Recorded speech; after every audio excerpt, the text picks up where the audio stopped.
Bayreuth est une ville très coquette d'environ 73 000 habitants. Elle est située en Franconie, c'est-à-dire en Bavière, et est jumelée avec la ville d'Annecy depuis 1966. 800 kilomètres séparent les deux villes jumelles.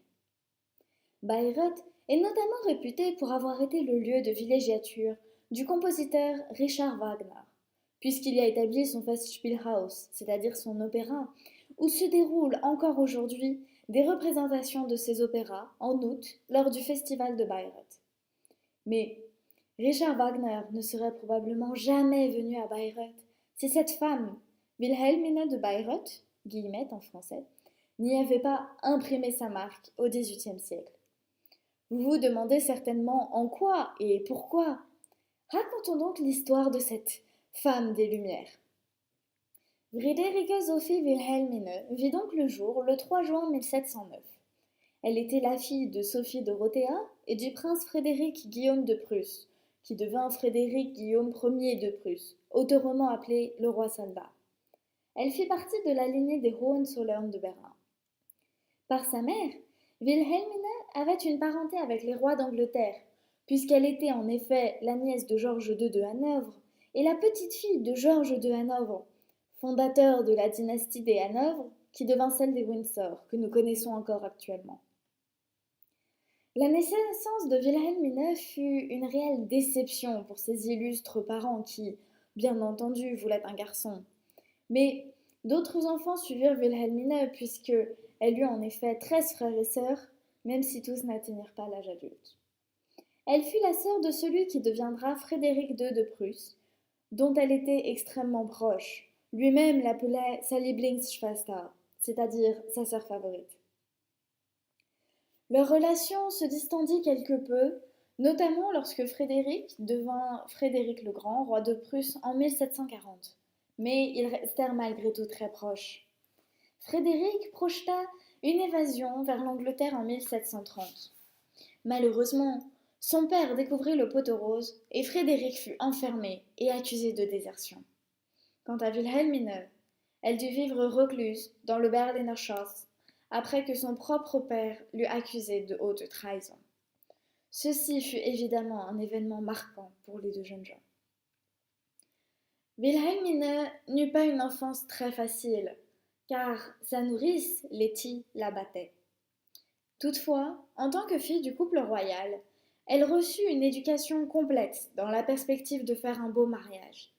En effet, sa mère espérait faire un double mariage entre Wilhelmine et son frère Frédéric avec leurs cousins d'Angleterre, à savoir le prince de Galles et Anne de Hanovre, notamment dans la perspective que Wilhelmine puisse devenir un jour souveraine d'Angleterre. Tel était également le souhait de Wilhelmine, mais son père, voyant les exigences de l'Angleterre, à savoir concessions substantielles et raisons géopolitiques, s'opposa à ce projet. Au lieu de cela, la jeune fille épousa Frédéric de Brandenbourg-Kulmbach. Elle devint donc margrave. C'est-à-dire, c'est un titre de noblesse correspondant aux dirigeants de marche, donc à la protection des frontières du Saint-Empire romain germanique. Cela correspond au titre français de marquis. Ensemble, ils partirent s'installer dans la région franconienne. Ce mariage constitua une réelle mésalliance pour la jeune femme, puisqu'elle dut quitter le raffinement de la cour de Prusse pour arriver à Bayreuth en 1732, qui n'était à l'époque qu'une petite ville d'environ 6000 habitants. La ville ne convenait donc pas à Wilhelmine, qui était au fait de la mode et des goûts de son siècle. À son arrivée, elle voulut donc faire de cette petite bourgade un grand Versailles, ou en tout cas un haut lieu culturel. La consolation de Wilhelmine à cette mésalliance fut d'éprouver un réel amour pour son mari, du moins au début de leur relation. En ce sens, elle se comparait à Marie-Thérèse d'Autriche, une Habsbourg, qui elle aussi fit un mariage inégal, mais qui fut follement amoureuse de son mari, le duc de Lorraine. Wilhelmine poussa d'ailleurs la ressemblance jusqu'à engager le peintre qui fit des portraits de Marie-Thérèse d'Autriche, Jean-Étienne Lyotard, un peintre genevois. Il réalisa d'ailleurs le seul portrait de Wilhelmine sur lequel nous pouvons la voir vraiment sourire. Donc, le mariage de Wilhelmine fut heureux au départ. Mais son mari finit par la tromper avec son amie la plus proche, ce qui constitua une profonde trahison pour la jeune margrave. Le couple eut une jeune fille, Elisabeth Friederike Sophie. Elisabeth Friederike connut un destin tout aussi particulier que celui de sa mère. Réputée pour sa très grande beauté par Casanova lui-même, elle dut épouser Charles-Eugène II de Wurtemberg en 1748.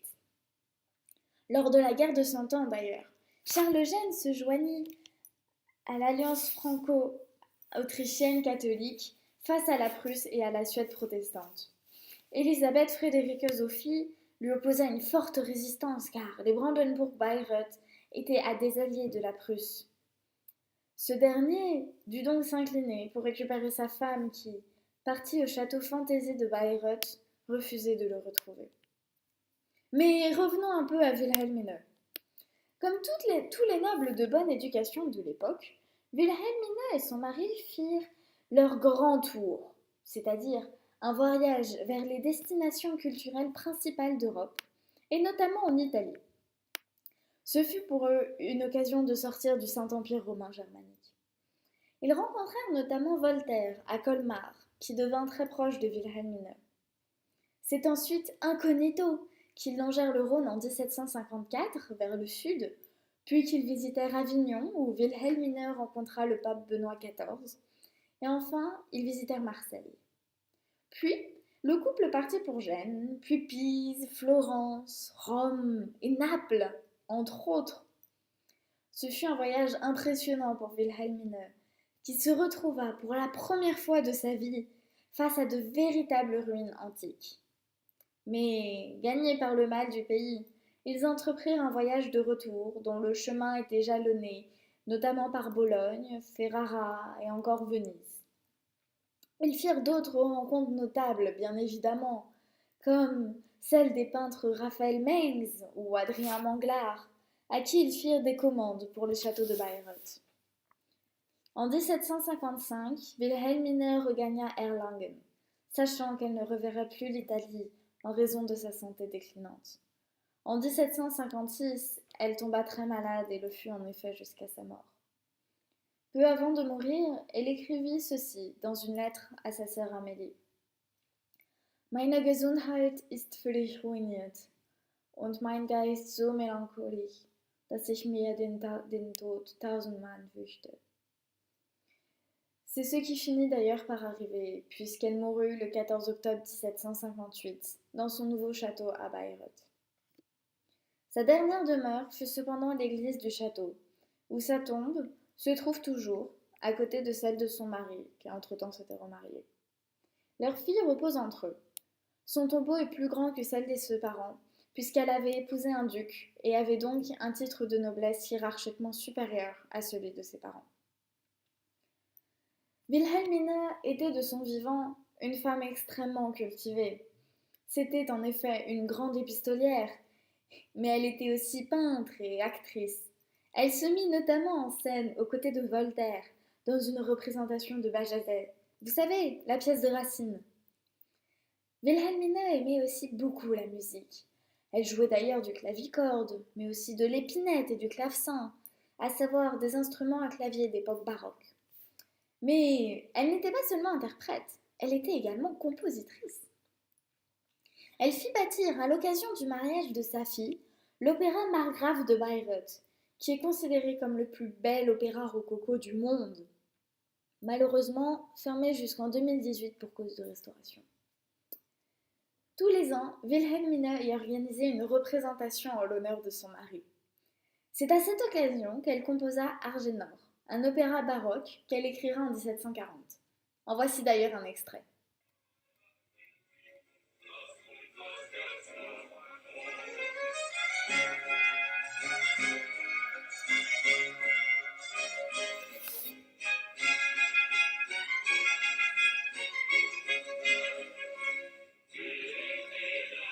Magnifique, n'est-ce pas? Dans cet opéra, on retrouve plusieurs des caractéristiques du mouvement rococo, héritier de l'art baroque, dans ce qu'il a de plus fou et de plus exubérant. C'est en effet un décor très dynamique, avec de multiples dorures qui donnent un effet de jeu avec la lumière. Le rococo est un style qui suscite vraiment l'émerveillement chez le visiteur et qui mobilise tous ses sens. Ici, l'architecture et le décor sont parfaitement théâtralisés. L'église du château, là où se trouve la tombe de Wilhelmine, présente d'autres caractéristiques du rococo, à savoir couleur pastel, courbe, dorure, mais aussi élégance, légèreté et volupté, qui sont en effet les maîtres mots du rococo, et comme vous pouvez le voir, on les retrouve bien ici. On fait d'ailleurs souvent le lien entre rococo et hédonisme, car c'est un style plus profane que le baroque et plus ancré dans la vie quotidienne, donc aussi plus proche du bonheur des hommes. Mais la particularité du style de Bayreuth réside surtout dans la présence de fleurs blanches et imaginaires. C'est probablement dans le nouveau château, aussi appelé Neues Schloss, que Wilhelmine aura le plus laissé sa marque, notamment parce qu'elle en dessina les plans et qu'elle réalisait une partie des tableaux qui y sont présents. Ce château, datant de 1753, est aujourd'hui un musée consacré à la margrave. Il compose de petits cabinets propices à l'exercice de la musique et à la conversation. Il est aussi paré d'un grand parc, le Hofgarten, celui dans lequel les habitants de Bayreuth se promènent toujours aujourd'hui. Le nouveau château comporte nombre d'éléments à la mode au XVIIIe siècle, et notamment les grottes dans lesquelles l'on pouvait se rafraîchir, mais aussi des faïences et des porcelaines qui provenaient pour beaucoup de Mayence, du bois et des dorures, notamment dans l'impressionnant cabinet aux palmiers, mais aussi des chinoiseries. Car en effet, vous le savez tous, la Chine et l'Extrême-Orient étaient très à la mode en Europe, et ce depuis le début du XVIIIe siècle, notamment à travers la porcelaine, le textile et la fabrication de tapis, qui seront commandés pour les bâtiments construits à Bayreuth. De plus, il se trouve que Wilhelmina était très influencée par le confucianisme, et l'idée selon laquelle les souverains se devaient d'être un modèle de morale pour leur sujet. D'autres indices de la présence de Wilhelmine sont les suivants. Les châteaux de l'Ermitage, le château de Sans-Pareil et le château Fantaisie.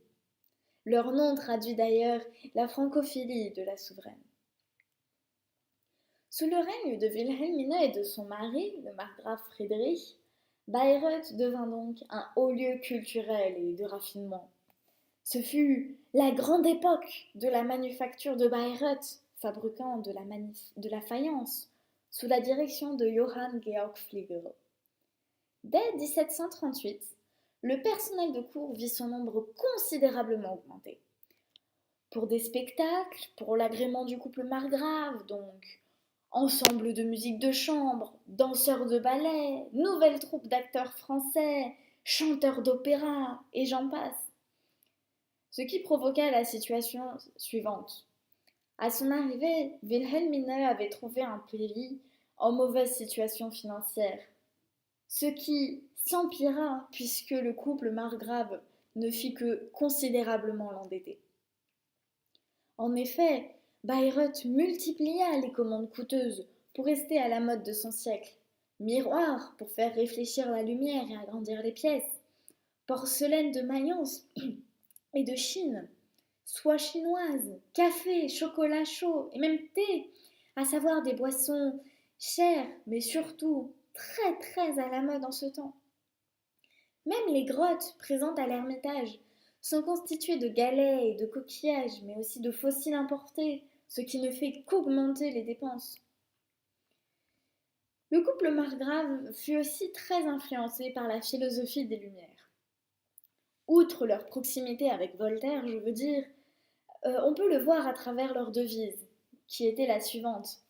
Es solle in meinem Land alle glücklich sein, c'est-à-dire tout le monde doit être heureux dans mon royaume. Ce désir d'éclairement se traduit surtout par la volonté de Friedrich de Bayreuth de fonder une université en 1742 à Bayreuth, qui sera installée à Erlangen en 1743, sous le nom de Friedrich Alexander Universität. Le but de cette fondation était de permettre aux jeunes gens dotés de prédispositions, dirons-nous, pour les études, d'avoir la possibilité de le faire sans sortir du pays, donc c'est-à-dire pour se rendre à Nuremberg ou à Leipzig. Daniel de Superville, un Français et médecin officiel de Wilhelmine, en devint le premier recteur. À sa mort, la margrave légua sa riche bibliothèque à l'université.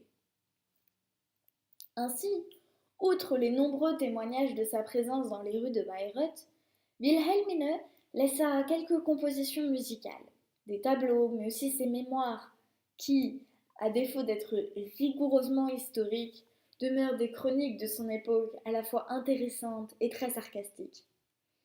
Son héritage architectural est aussi immense et omniprésent. C'est d'ailleurs son opéra rococo qui détermina, plus tard, un compositeur désormais très célèbre de s'installer à Bayreuth. Vous avez sûrement deviné de qui je parle. Mais bien sûr, c'est Wagner. La ville continue de rendre aujourd'hui hommage à la margrave, qui l'a élevée au lieu de haut rang, au rang de haut lieu culturel d'Allemagne. Par exemple, Ottmar Hörl a sculpté le petit chien favori de Wilhelmine, Folichon de son petit nom, en série, qui a disséminé tous les petits animaux multicolores dans la ville, ce qui ne fait que l'égayer. Voilà, vous savez maintenant qui était cette personnalité importante et cultivée du XVIIIe siècle. Avant de conclure cette vidéo, je voudrais remercier tous ceux qui m'ont aidé à la réaliser. Tout d'abord la ville d'Annecy et à travers elle Laurent Terrier, qui organise le prix Peter Ferber dans le cadre duquel cette vidéo a été réalisée. Ensuite, l'Office du tourisme de Bayreuth et tout particulièrement Georg von Capri qui m'a accueilli dans le cadre d'un job d'été et m'a gracieusement autorisé à utiliser les photos de leur site internet, sans but commercial bien entendu. Je voudrais également remercier Charlotte Jourdan et les photos qu'elle a prises qui sont également présentes dans cette vidéo et pour son soutien indéfectible. Je voudrais remercier Aurélie Zanotti, formidable voix off, qui m'a accordé son temps, même tard le soir, pour faire cette vidéo. Et enfin, je voudrais remercier Inge von Konrad, véritable puits de science en ce qui concerne Wilhelmine, qui a soigneusement et gentiment relu tout le contenu de cette présentation. Et donc, merci encore. Et enfin, je voudrais vous remercier, vous, d'avoir regardé cette vidéo. J'espère qu'elle vous a plu et qu'elle vous aura donné envie d'aller découvrir le monde de Wilhelmine à Bayreuth.